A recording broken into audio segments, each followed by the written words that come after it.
Hey listeners, last year was our 15th year of the best in food storytelling. As we head into 2025, we're kicking off a contest in collaboration with the podcast series Feast and Harmony and Sixth Man, where you have the opportunity to win a 4-night cruise for 2 on Chefs Making Waves, a food, wine, and spirits festival at sea. When you donate to HRN, you'll be entered for the chance to win a porthole cabin for 2 on Chefs Making Waves, sailing May 5th through 9th, 2025, from Miami to Cozumel, Mexico on Norwegian Gem. You'll also support another year of great food storytelling with a portion of your donation going toward disaster relief for the food and beverage communities within Western North Carolina and Southern California.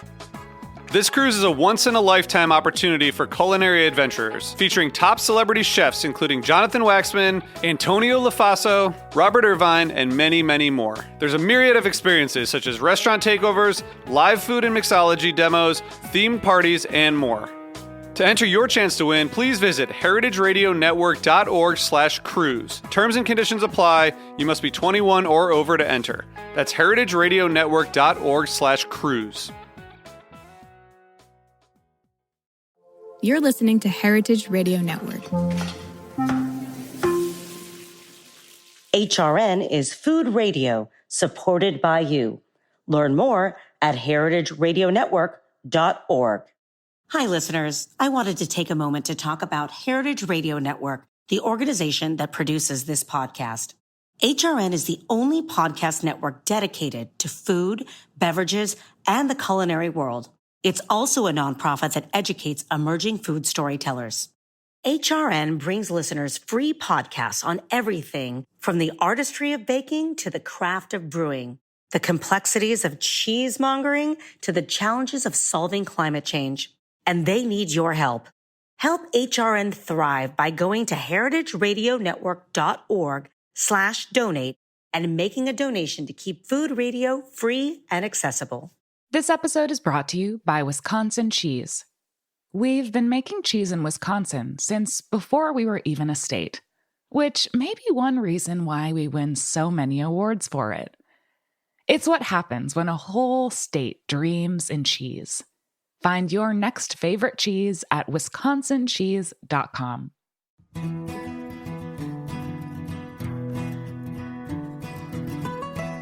This is Capri Cafaro, host of Eat Your Heartland Out. This week, we are back with another episode that is part of our limited series about Canadian food culture. Meet Chef Tammy Maki, pastry chef and founder of Raven Rising Chocolate, along with Inez Cook, owner of the Salmon and Bannock restaurants and catering company. Both women shared their inspiring stories of exploring their Indigenous identity while building successful food businesses in the process.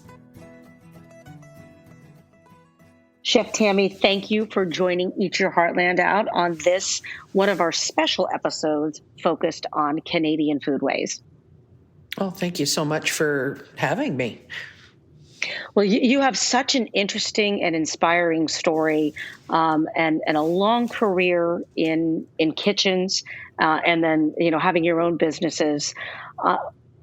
Let's kind of start from the beginning. What got you interested in pursuing food as a career?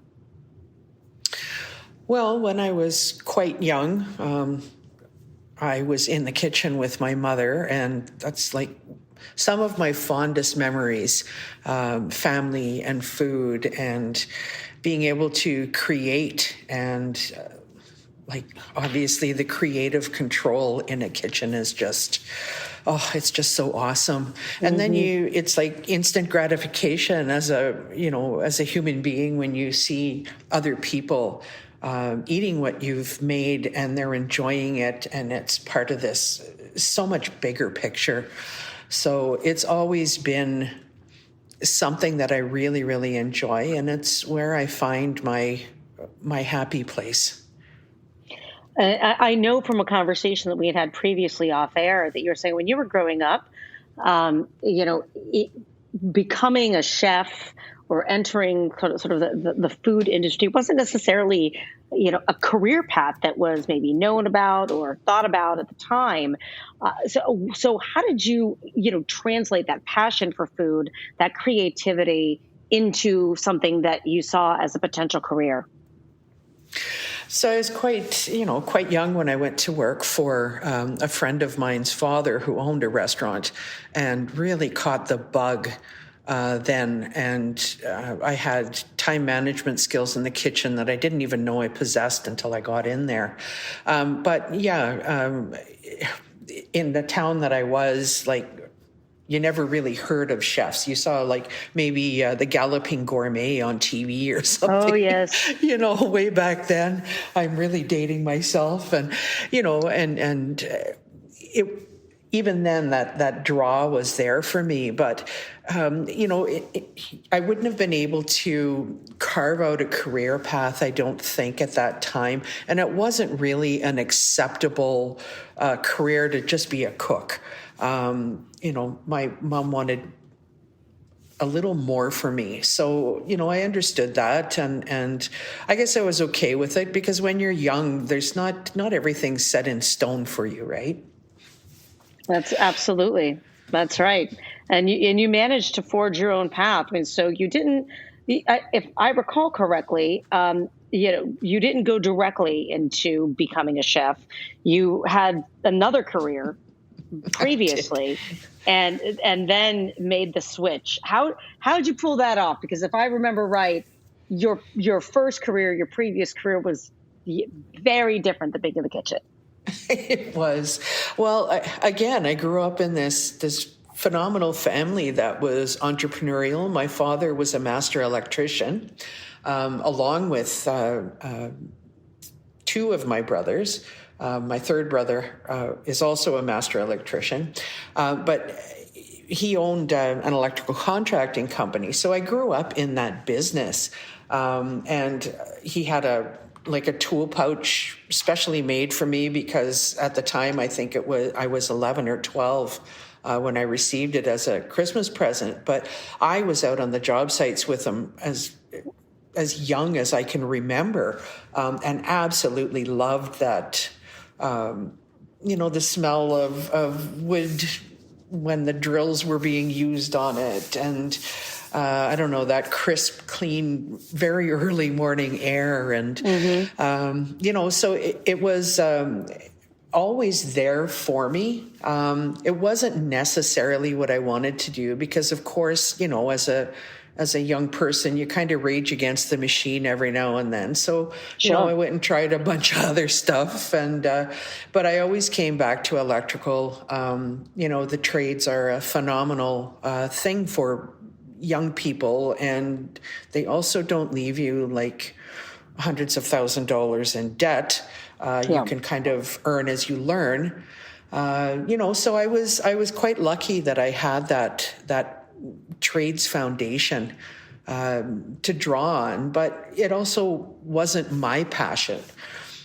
So, even working and owning my own contracting company, I'd work long hours, and then I'd go home and I'd bake. And I think I made all of my friends wedding cakes and anniversary cakes and birthday cakes, and, cooked for still family functions. And that's just my zen, right? Mm-hmm. And it has always been. I can hear the passion in your voice. Yeah, it's just even when I think about it, just going into the kitchen, that's just it's all the peripheral stuff that is kind of stressful to me. So when I'm in that kitchen, my sanctuary, it's just I can just lose myself, right? So, I loved what I did, and I loved the career path that I had, and I love the fact that I was a woman in the trades long before there was a classification for it, and an Indigenous woman, we weren't even thought of then. So it was quite interesting, and of course, you deal with all kinds of stuff, but it's kind of shaped me into this kind of odd kind of person that I am, and I just have this understanding of absolute blue collar work, and I appreciate it. But you get to a point in your life, and it's just, do you want to stay on this path that you're not particularly happy with. Money's money and it's all good and wonderful and everything else. But when it's like a chore to get up and go and earn it, then to me, it's not worth it. So I made this I always call it my midlife crisis, I guess. And instead of going out and buying a sports car and starting to date someone younger, I went back to school and I decided to choose baking and pastry arts. And I was lucky that the program was offered here at the time at Cambrian College in Sudbury. And which is in Ontario for folks that are not aware. Yeah, in Ontario, yeah. And unfortunately, they've discontinued the course, much to my chagrin. But when I walked into that classroom the first day, it was like, yes, this is where I belong. This is where I'm meant to be. And I had the most phenomenal chef professor. His name is Jean-Guy Robichaud, and he is a Red Seal chef and a pastry chef. And now he's actually teaching in Victoria and Vancouver Island anyways. And he's just like, oh my God, he's just such a brilliant man and so passionate. And oh my God, he just it was so infectious, just that, his teaching style and what I wanted to learn was everything. So, the being more mature and basically double everyone's age in that class was quite interesting, but it gave me that added kind of momentum and understanding that, if this is my chosen career path, I'm going to put 3,000% of myself into this. And I am going to learn everything that I can, not just in this classroom, but for my entire career. And, be able to apply it. And, for somebody that didn't want to learn math or science in school, my entire life has been based around maths and sciences. Between being an electrician and, being a baker, which is the science, certainly much more than, we talk about cooking versus baking. Oftentimes that's the delineation of baking is a little bit more of a science. I want to make sure that you touch on the fact that, well, not touch on the fact, but that, you ended up going west and working in some of the most prestigious kitchens and some of the, most well-known resorts in places like Banff.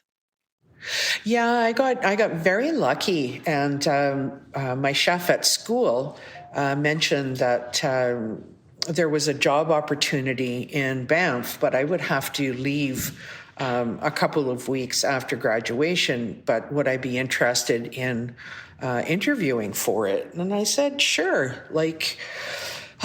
Never really left Ontario before, and but I thought, okay, it's time. Scary, wonderful, challenging. Let's interview. So I interviewed, and then I heard back fairly quickly that I got the job. So I ended up at the Rimrock Resort in Banff, which is a mile up a road from the Banff town center, and it looks over the valley and the mountains, and it's just, it's absolutely breathtaking there. Then you start working online for, it used to be Primrose Restaurant, which is kind of like a family-friendly kind of restaurant. And then as you kind of move along, you get into helping out with the line desserts for Eden, which at the time was a 5-diamond restaurant and the only 5-diamond restaurant in Western Canada. And it was wonderful because there was breads and all kinds of very finicky desserts. And that's where I kind of got into this molecular gastronomy kind of movement, which is the absolute base of everything that you do in pastries. And it was just like, wow, it's just like my mind just exploded. And then the chef de cuisine came down, and his name was David Hassel, and he was one of the few chefs that I ever met that knew as much and more about pastries than I did as a pastry chef. And he was just like, you made a mistake. What did you learn from it? Can you apply that mistake to make something else, to make a different product? And it starts you thinking in a whole completely different way.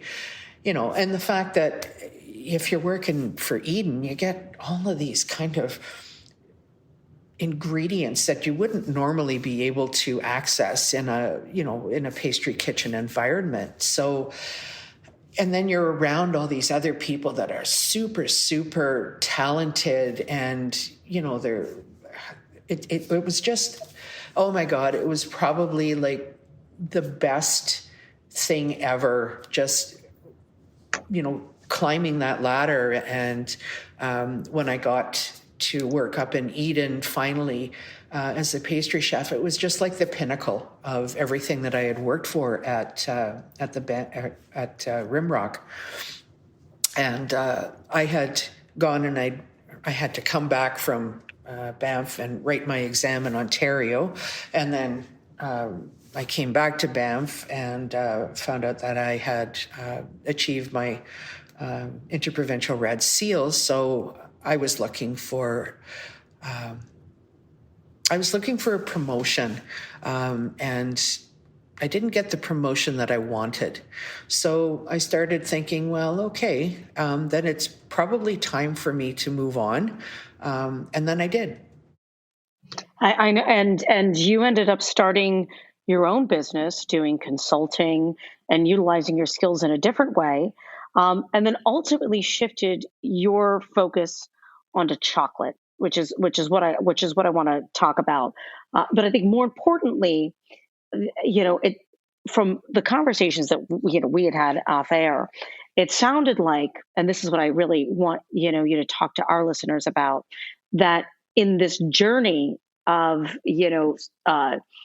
discovering how to apply your skills in different ways and creating a chocolate business basically on the backdrop of COVID, that over the last several years, you've also gone and you've had your own journey of self-discovery, and one that is really very powerful.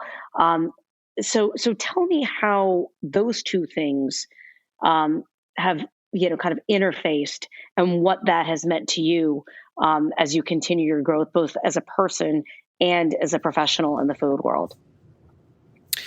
So I had this consulting business prior to COVID, and some things just are meant to be, and some things are not, and it wasn't going really in the direction that I wanted it to. And then COVID happened, and it made that decision for me, and I closed that business. And you're sitting around during COVID and you're going, oh my God, what am I going to do? You can't go out and get a job. You can't, work or whatever. And I thought, I'm sticking to this, my own business, and I'm going to take what I've learned and I'm going to apply it. But what can I do that is really, really great for e-commerce, that is actually shippable? And I thought, well, chocolate. And at the same time, I was also discovering that I was 60 scoop, and I was finding out about my blood family. And so for folks, particularly in the United States, who aren't familiar with what the 60 scoop is, what is the 60 scoop? At a very basic level. So the 60 scoop is like the lesser known of kind of what was imposed upon Indigenous people in Canada. And it was a period of time, obviously, like around the 60s, where Indigenous children were taken from their, mother or parents or family, and they were put into foster care and then adopted out to white families. So it was, a complete loss of everything. There's no, culture growing up. There's no community. Many 60 Scoop people, because of lack of proper record keeping or lack of records, admission of records, you don't really know too much about anything. And obviously, we're growing up in a time where it's not cool to be Indigenous. I got called some very nasty names growing up. So you kind of step back from who you really are as a person. And you just kind of take this cloak and put it on. And I was very lucky. I had a phenomenal family that adopted and raised me. And I've always referred to myself as a Findigenous person because my adoptive family was Finnish. Findigenous. Oh, wow. So they ensured that I was actually registered with my band. So I did know that, I came from White Bear First Nation in Saskatchewan. Beyond that, I didn't really know anything. You're met with a lot of resistance trying to find, adoption records and this and that and the other thing. And it's just how it is. So you just live your life. When things about residential schools and 60 Scoop started coming out. And I have to interject as well that I also felt guilty looking into my past because of my family that I have now. I didn't want them to feel like I was cheating on them. And that's what it felt like to me, was that I felt that they were less of a family. And that couldn't be further from the truth. Powerful.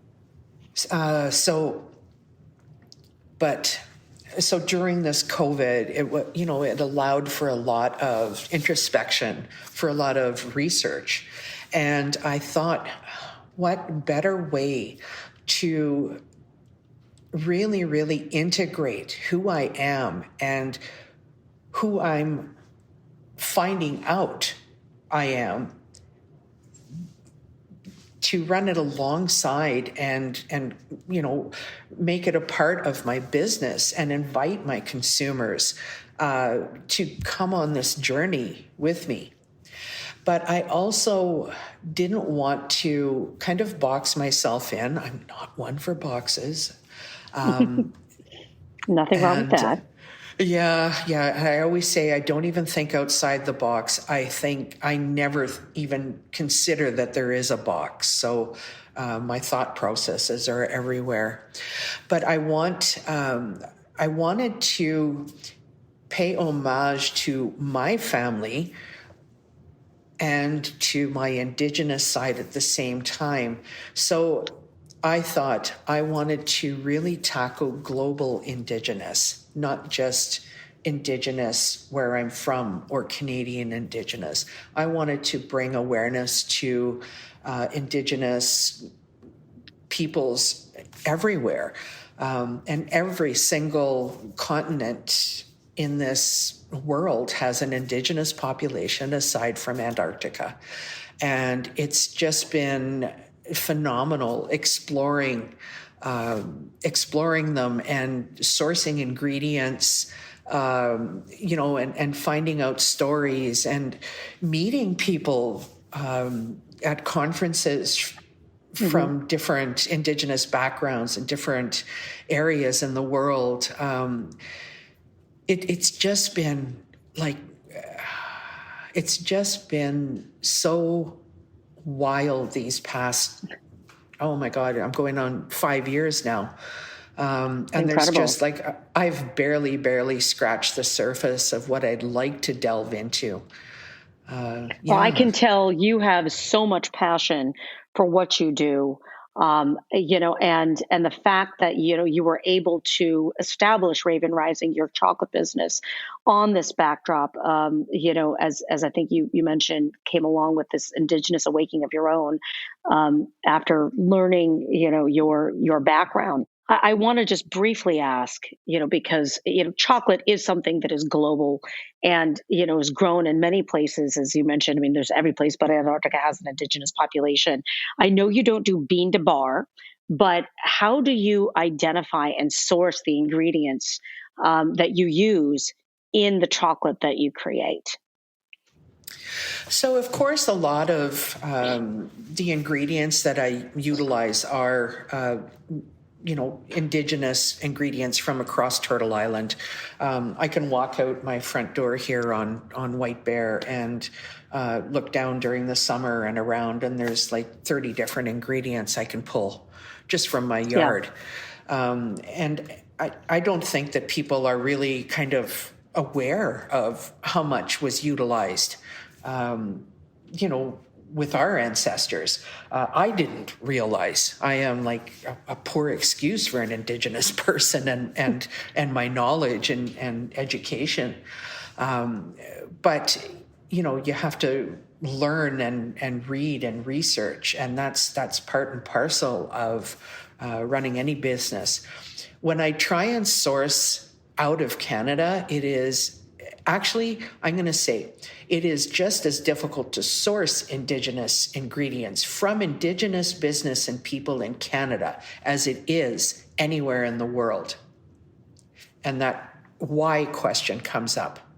It's because we have been pushed aside. We've been kind of segregated into tiny little areas where we're just kind of, fighting to survive on these little reservations.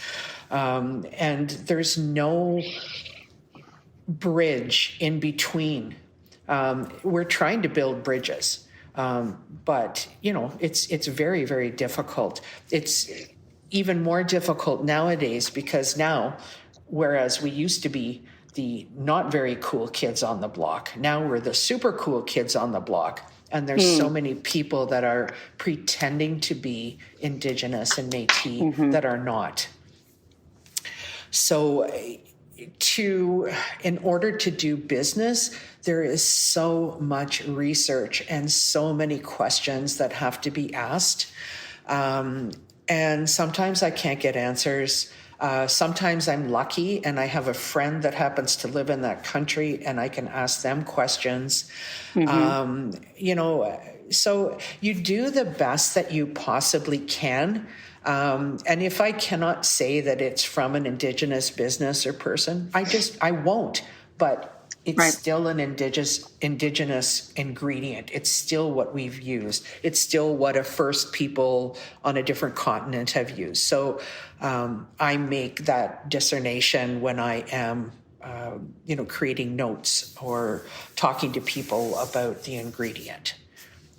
Well, you are clearly very mission driven and you're doing the work. For those who are listening that want to learn more about your work and take a look at the beautiful, and I'm sure incredibly tasty, I'm going to have to order some myself, chocolate at Raven Rising, where can they find where they can shop for your items? So I'm on Instagram, and it's ravenrising.ca. And then my website is just the same, www.ravenrising.ca. Chef Tammy, thank you very, very much for taking the time to be with us, to share your powerful story, and to tell us about all the very delicious work that you've been doing in the kitchen and now spreading the love through chocolate as well. Well, thank you so much for allowing me to have this narrative in this large space that you occupy. And I hope one day that I can send you some chocolate and you can just sit back and think about the stories that we've shared and embrace that. I certainly will. I look forward to it. Thank you so much. This is Eat Your Heartland Out with me, Capri Cafaro. After the break, I'll be back with our next guest, Inez Cook, owner of Salmon and Bannock. This episode is brought to you by Wisconsin Cheese.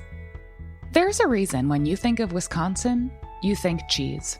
Cheese is a huge part of Wisconsin's history and future. In Wisconsin, the state of cheese, the tradition of cheese-making excellence began 180 years ago, before Wisconsin was recognized as a state. Immigrants traveled to settle in this lush green hills of Wisconsin, bringing their cheese-making traditions with them. These storied skills, combined with the freshest milk available, created a cheese-making culture that is uniquely Wisconsin. Wisconsin's 1,200 cheesemakers, many of whom are third and fourth generation, continue to pass on old world traditions while adopting modern innovations in cheese-making craftsmanship. Find your next favorite cheese at wisconsincheese.com. Welcome back to Eat Your Heartland Out. I'm your host, Capri Cafaro. Before the break, I was speaking with Chef Tammy Maki, pastry chef and founder of Raven Rising Chocolate, about her journey exploring her own Indigenous identity and integrating her lived experiences into her work with food. Now I want to welcome another inspiring Indigenous woman, Inez Cook. Inez is the owner of Salmon and Bannock, a business that spans 2 restaurants and a catering company. Inez, thank you so much for joining Eat Your Heartland Out. So glad that I am doing this really fun group of special limited series episodes on Canadian foodways. And, at least to me, it's always important to ensure that Indigenous voices are included in that conversation. So really happy to have you on the program. Happy to be here. Thank you.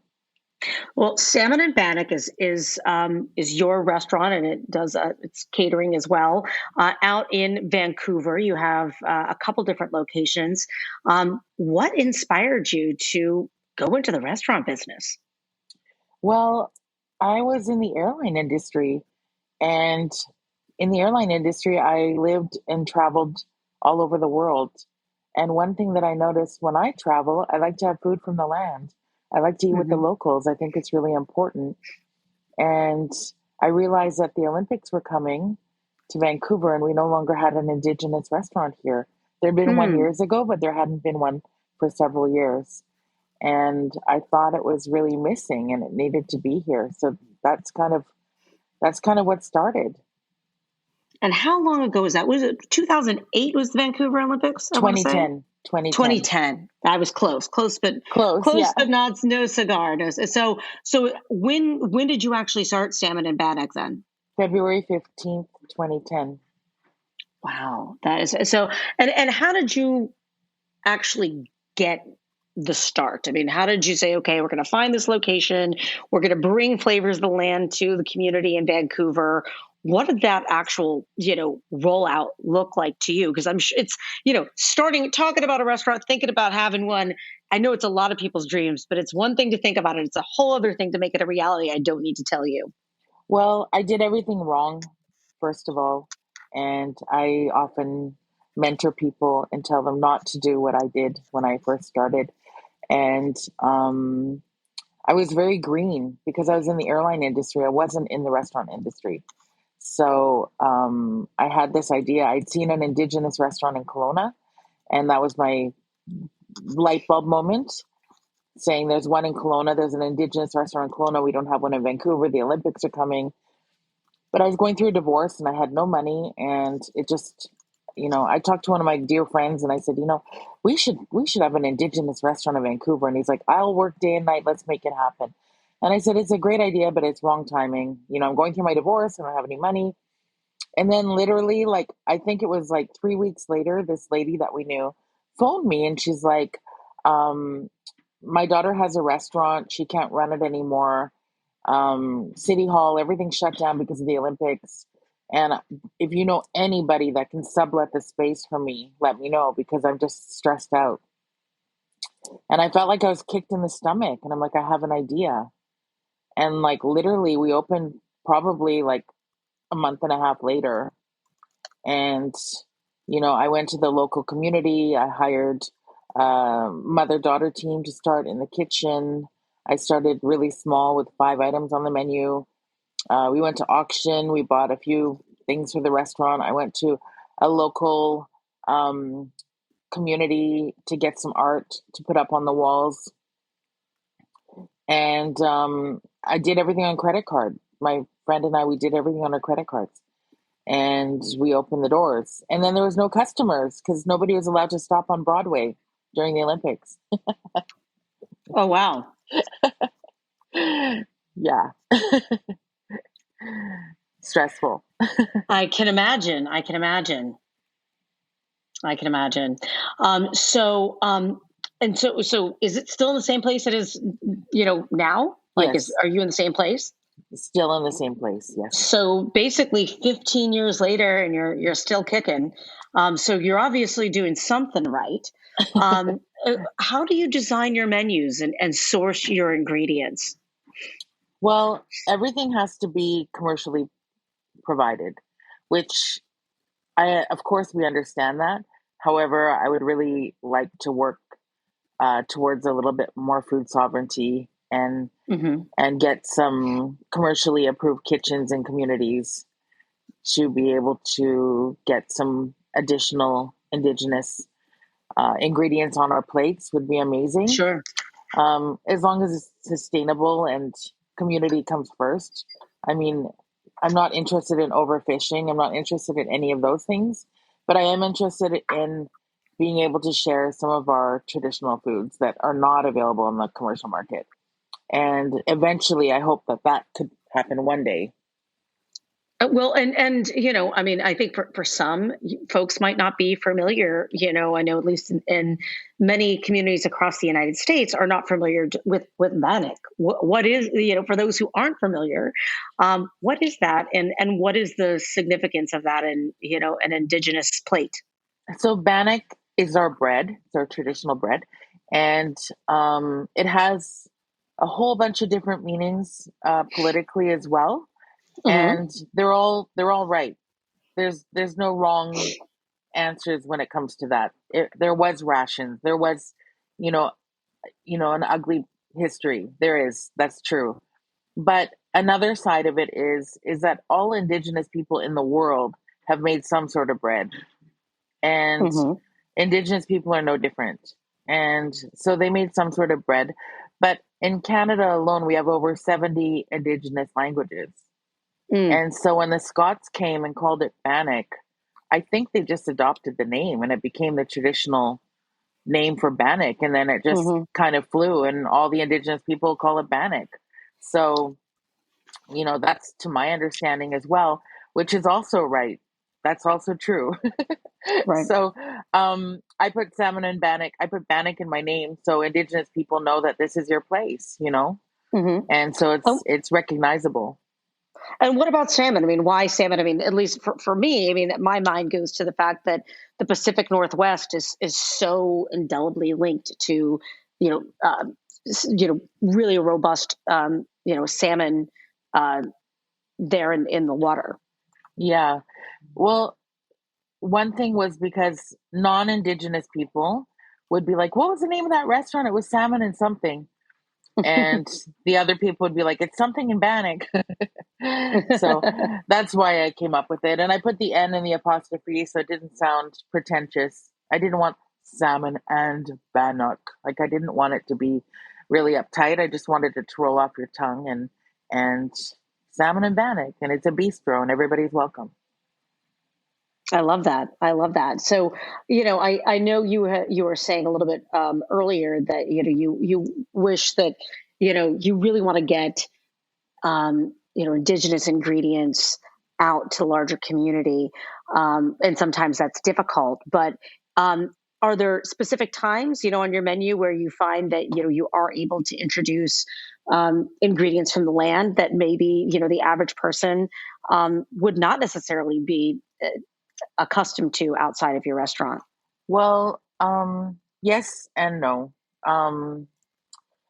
Sometimes, I guess, sometimes. Like, for example, herring roe on kelp. Um, Sometimes that's available on the commercial market. So sometimes we're able to get it in.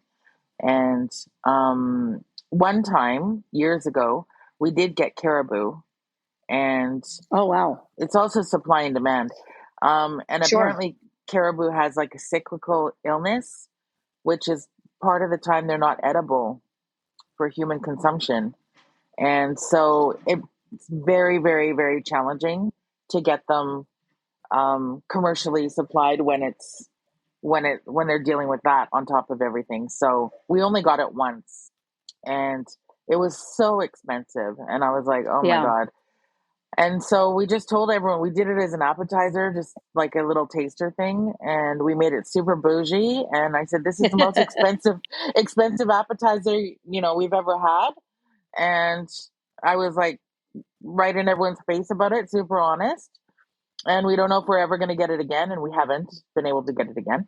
And it sold out in like 5 minutes. That's incredible. I mean, so Yeah. it shows. I mean, one of the things that always fascinates me about food is that it's a way to educate people about cultures. It's a way to bridge communities. And you are in a you're in. There is a salmon and bannock in the Vancouver airport, right? Yes. And so, to me, that seems. I mean, what a more incredible way to introduce, and connect cultures than in a place where you're crossroads of the globe in a place like the Vancouver airport. How did you get that concession? As I was in the airline industry, I got to know lots of people at the airport. And they'd been asking me to open up. Oh, we Oh, need a wow. salmon and bannock at the airport. I'm like, la la la la la, I can't hear you. And and at the bistro, everything's made low and slow, and we do 2 hour seatings, and we don't have a microwave, and nothing's Oh, wow. fast, you know. And Is that? I'm assuming that's by design. yeah, yeah, it's meant to be like that. Yeah. And so I said, no, like it doesn't match. We can't open up at the airport. Like we don't do anything. Like we have a whole experience. Like forget it. And then the pandemic hit, and I had to think of a way to keep the lights on. And so we had to come up with a brand aligned menu that was still our flavors that could get out the door quickly for like a third party delivery service. Right. Yeah. So we did that, and it was successful during the pandemic. And then I called YVR up and I said, okay, let's talk. Now I feel confident with this menu. So interesting how COVID lends people to adapting, in such dire circumstances, trying Yeah. to figure out new ways. And it seems like that was never really your intention. But hey, unfortunately, necessity created opportunity for you. It sounds like you mentioned. I want to go back to something you mentioned. You said, we have this whole experience, right, within the bistro that you come and you sit, and it's low and slow, and it's there. It sounds like to be savored. If someone were to come in and visit there in your location, you've been at it 15 years. What kind of experience and welcome would they get? So all of our team welcomes the guests and does a complete land acknowledgement. Even though we're Indigenous, we're also visitors to these specific lands. And a lot Right. of people don't understand that. They think, I just did a talk at the university the other day, and they were surprised that because they said, well, this is your land. I said, no, this is not my land. I'm also a visitor to these lands. My territory is in Bella Coola, New Hope territory.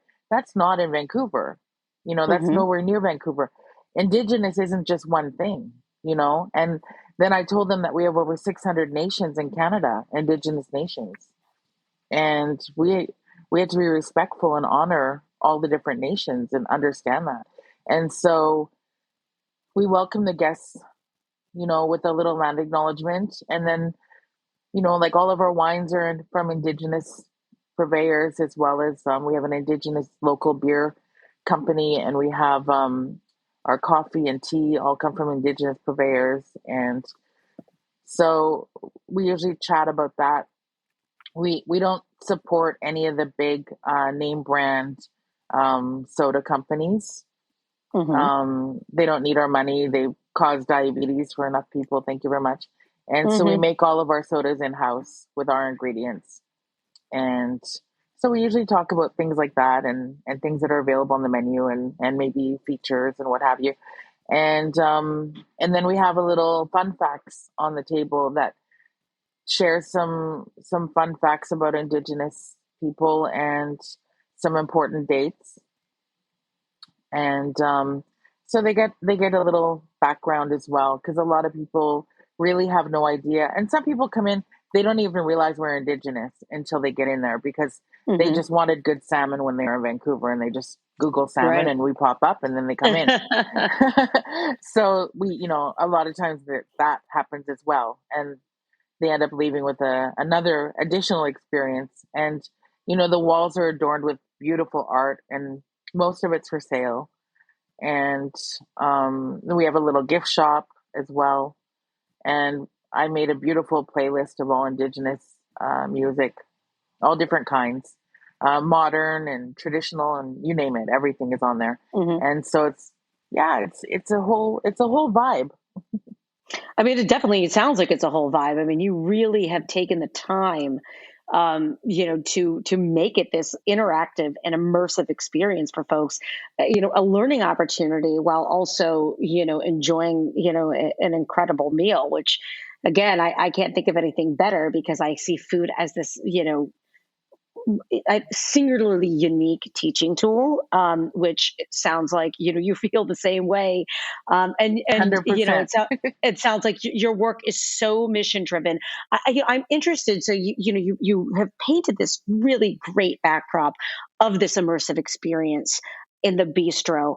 How when you had to transition in COVID and doing things that had to be kind of faster and out the door, and then now at the Vancouver airport, how have you managed to maintain, those aspects of your mission and land recognition and some of these other things, and utilizing, um, different Indigenous brands and that sort of thing? How have you managed to keep that thread going, even when you don't have a chance to sit someplace for 2 hours? At the airport, you mean? Yeah, at the airport. So it's been challenging at the airport, because people in Vancouver, they come seek us out. They come for the Indigenous experience. International travelers don't necessarily understand who we are or what we're doing or why.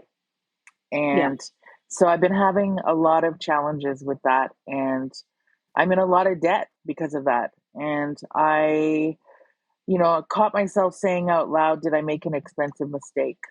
And my condo's on the line. Like, it's serious. And one of my best friends said to me the other day, if a fairy godmother popped down right now and snapped their fingers and said, YVR is gone, you don't have any stress, you don't have any debts, would you take it? And I looked at him and I thought about it for a moment. I said, no, I wouldn't. We've been underrepresented long enough, and it's our time to shine. Yep. So it's basically put on more lipstick and hustle, It's I go love time. that. Yeah, it's go time.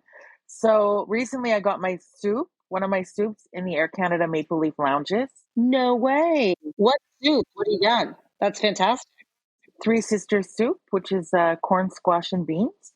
Mm-hmm. And so we're serving that every single day. Every single day they pick it up. And, it's about 80 liters a day.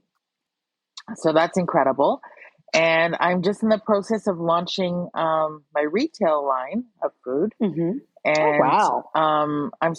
I have 6 market ready items, but I'm starting with 2, low and slow. I don't want to overwhelm smart move, my team or myself. I don't want to, we're starting with 2 items. And I already have a couple of big buyers that are interested. So I'm pretty connected now, which is amazing.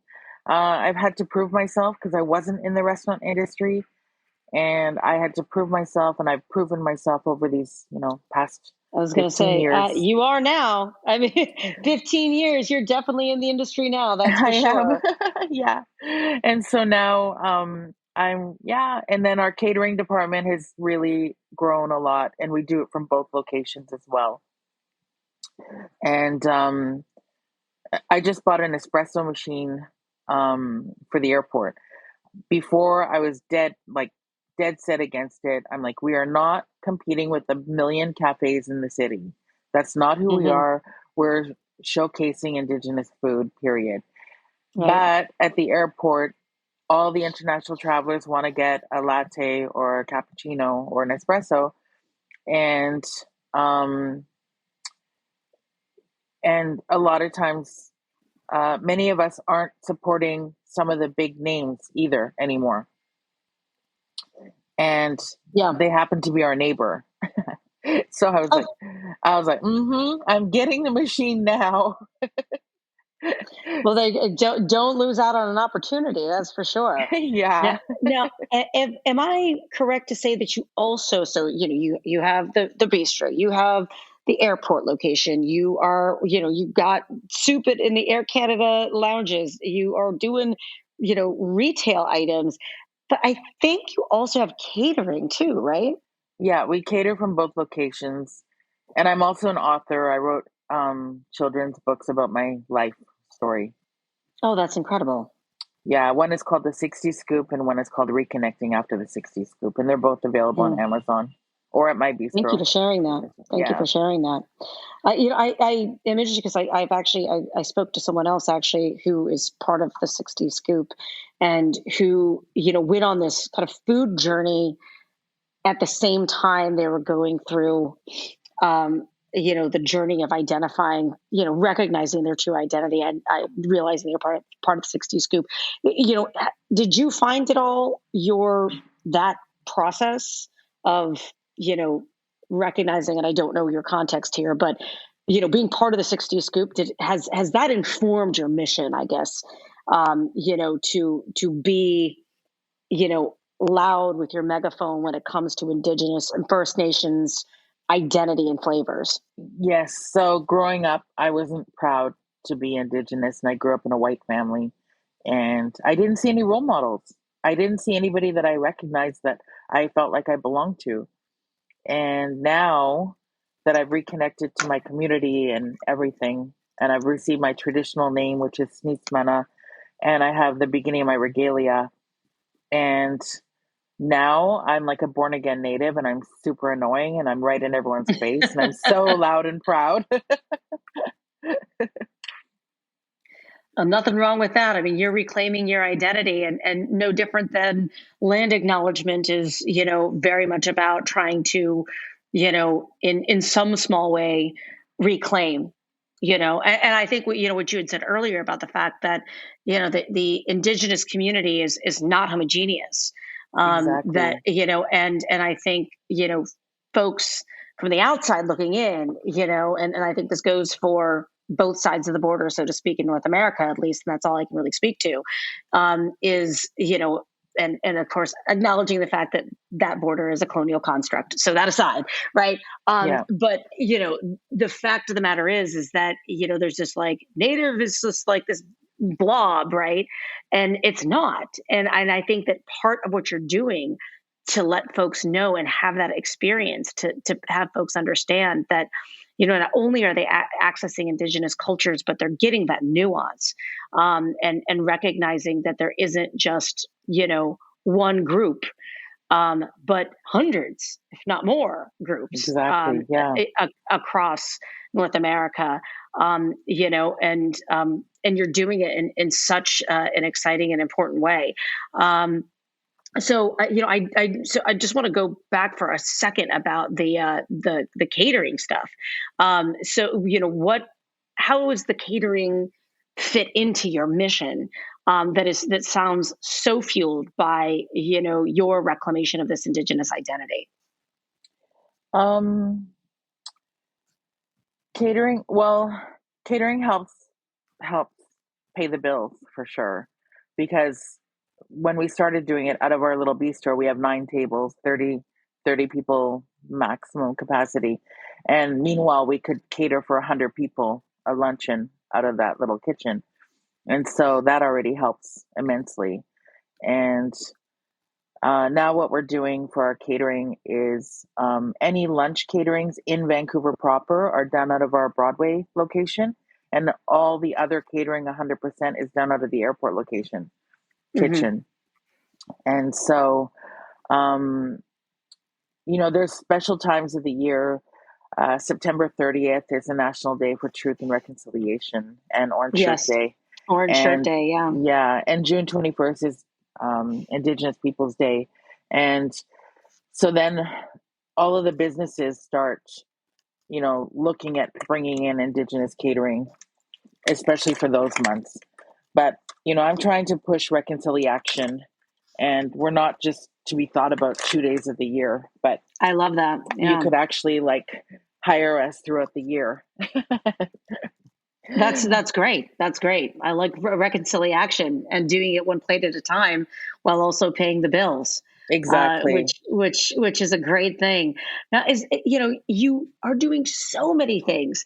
I hesitate to even ask what's next, but what's next, and what do you want people to know about what you're doing? What's next? Well, right now I'm just trying to work on making the YVR location successful. I am looking at the possibility of maybe opening up a satellite location at the domestic terminal at the airport that my international kitchen could feed.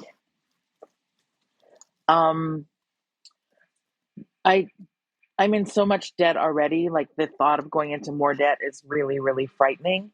But the domestic market understands who we are and what we're doing. And the domestic market, when I chose the international side, I chose it because people show up 3 hours before the flight. And Canadian travelers are usually cheap. They usually go to Tim Hortons or whatever and get a big thing for the whole family for snacks and everything when they're traveling in Canada. But Canadian travelers, once they're going overseas, they've gone through the duty free, all of a sudden they're on holidays and they're on vacay mode. And they can they're there 3 hours before the flight. I was perfect. They can come have a nice little meal, a glass of wine before the flight. Fabulous. And after being in the airlines for 33 years, I understand the travelers really well. And I was domestic travelers are cheap and they show up 10 minutes before the flight. That's not my customer, right? Yeah. But what I didn't think through is that there's 1 billion domestic flights a day. Half of them are delayed and they don't get fed on the flights. Yeah. Oh, yeah, exactly. They don't get fed on the flights for sure. So then I'm oh my God, why didn't I think of that? So there's hardly any flights internationally every day. There's, sometimes there's 12 for the whole day. That's not enough to pay the bills, And so I am talking to my business consultant, and we're looking at numbers, and we're talking to my investors and seeing what the possibility of that looks like. YVR is definitely on board. They're interested in this, which is amazing because I'm I already owe you so much money. I'm surprised that you want me to get into more debt with you, but apparently that's a really positive thing because I'm sure that it would be much more successful on the domestic side. And I don't have enough money to move. So one thing at a time. Exactly. You got plenty going. And you have so much passion. A lot of experience under your belt. I think, infinite, inspiration and creativity behind you. I can't wait to see what's next. How exciting. And I hope I get a chance. I spent a lot of time in Canada, unfortunately, because I'm from the Midwest, mostly Ontario and Quebec. Unfortunately, I don't get out to BC that often. But if I do, I will absolutely come and visit because I want to experience this for myself. Inez, thank you for sharing your incredible story with us, Salmon and Bannock. And if folks want to find you, where can they learn more? Online, on socials, all that good stuff. Yeah, I'm everywhere. Literally everywhere. Salmonandbannock.net is our website. I'm even on TikTok doing my best, but I have it under my name because when I had it under the business name, it wouldn't let me use music. It would only let me use elevator music, and I didn't know how to change that. So, and I'm on Instagram as well. And yeah, very easy to find. And if you can't remember the name, just look up an Indigenous restaurant in Vancouver, and then you'll definitely find me. Well, I'm sure that folks will find you. I know our listeners are going to be just as excited as I am about what you do. Inez, thank you for taking the time to join the program. My pleasure. Thanks so much for having me.